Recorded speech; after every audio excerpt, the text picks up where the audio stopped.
Once again. Today I'm in transit, but I had to do this video. So let me do this video before uh before I keep on my journey. All right, so quick one. I want us to look at the market this week, like we normally do. What happened, the activities that we saw last week, and what we expect to see in the following days, especially as we enter into a new month, right? So, first we start with the US index, right? Like we always do. As you can see on my chart right now, you'll notice that what we have right now, dollar has been bounced off around 103. Okay, we've seen a bounce off around 103. I think this happened like since like 2 weeks now. Price has really bounced off from here.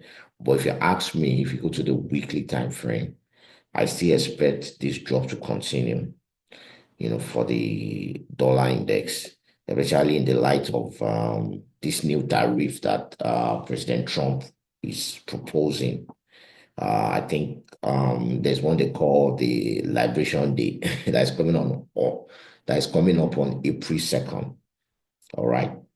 Please, so don't mind you might be hearing echo where I am right now. Like I said, I'm in transit. So I'm literally at the airport where I'm shooting this video.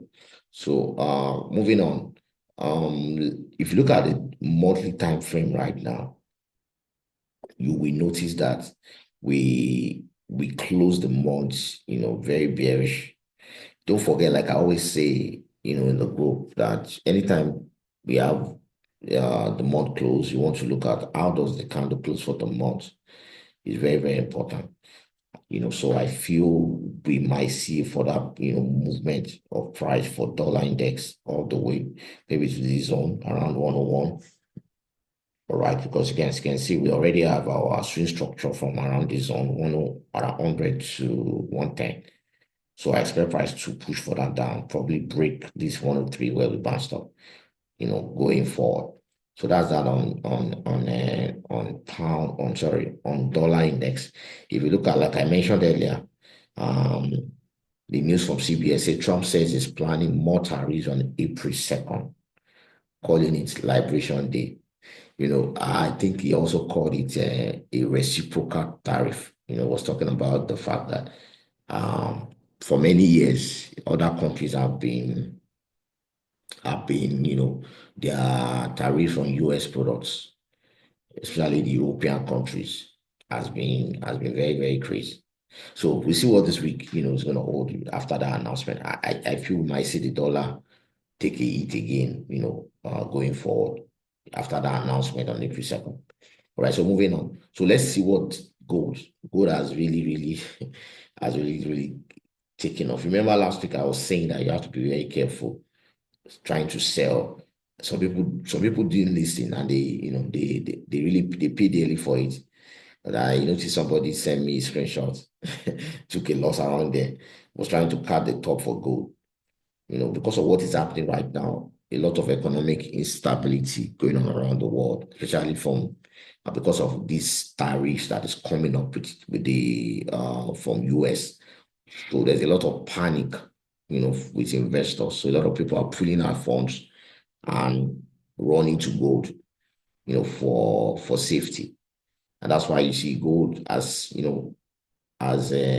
is now, gold has defied the law of gravity. The law of gravity, it keeps breaking all-time high after all-time high.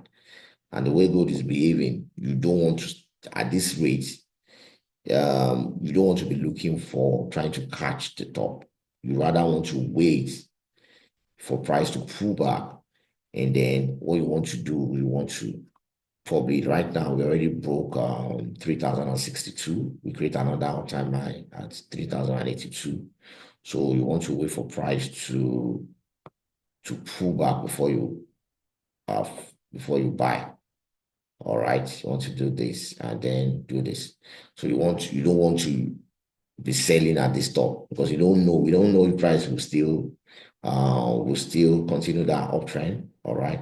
So for me, for gold, ever since I missed the move around there, I've stopped chasing it. I'd rather wait for it to either pull back to this zone. This is a very confirmed support that I can jump on. All right, so moving on, let's look at what Bitcoin has been doing. Bitcoin has been crashing so far. I also want to say that that is due to a lot of things. There's a lot of panic in the crypto space, and we've been seeing price, pushing down. Ever since we have a break of structure around this zone. I knew that Bitcoin is in trouble. Bitcoin is in trouble since we broke this structure around this zone. I know that we are actually going down. But the way we are right now, let's see what price we do around 76,000. We go to the weekly time frame as well. See that we close the week bearish. So we might see price come to this zone.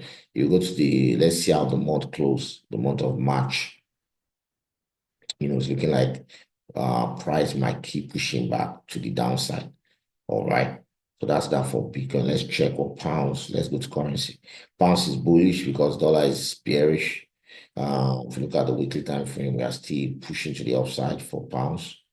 All right. Although we are battling resistance around the zone, around the 1.3 zone, 1.30 zone for pound.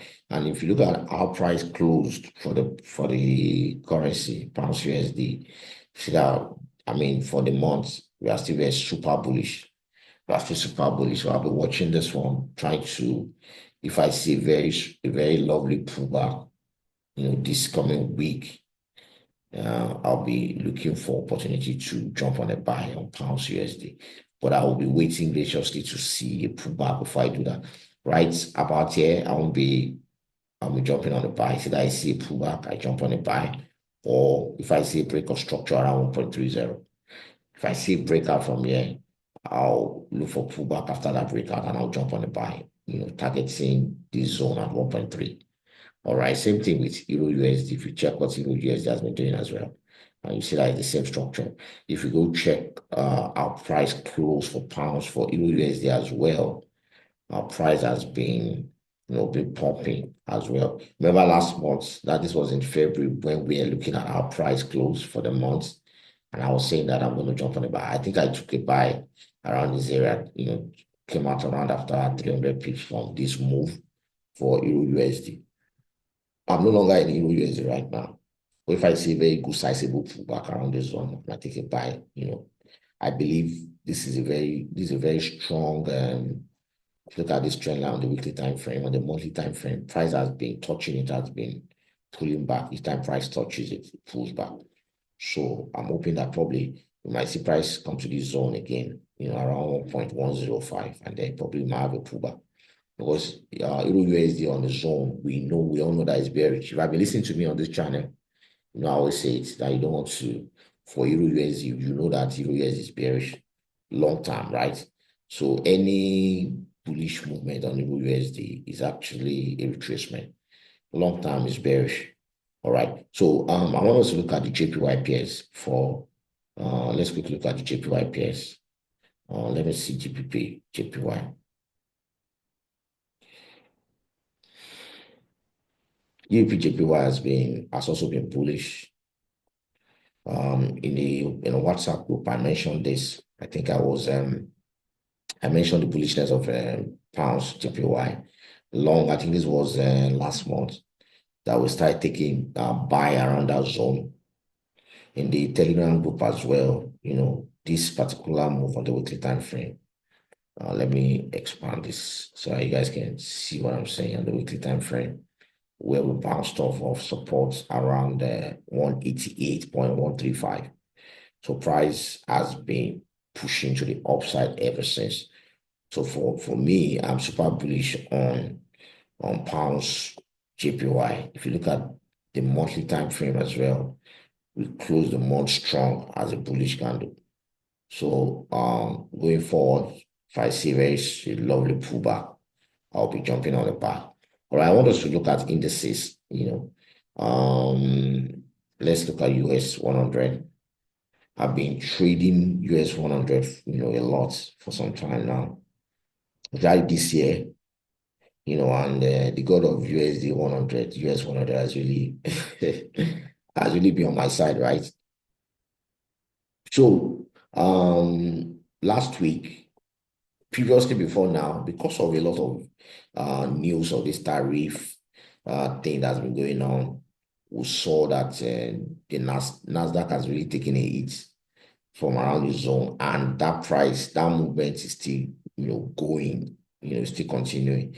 But for me, for this new one, I'll be careful trying to sell NAS 100 around the zone. I'll rather wait and see what price would do. Okay, I'm not going to be selling around it, but I trust that price should react positively around this support. But like I always say on this channel, what we do is we don't predict the market, we only anticipate what price will do. So I'll be sitting on my hands this week on NAS 100 and be watching, to see what price would do around this zone, around the 19,000 zone.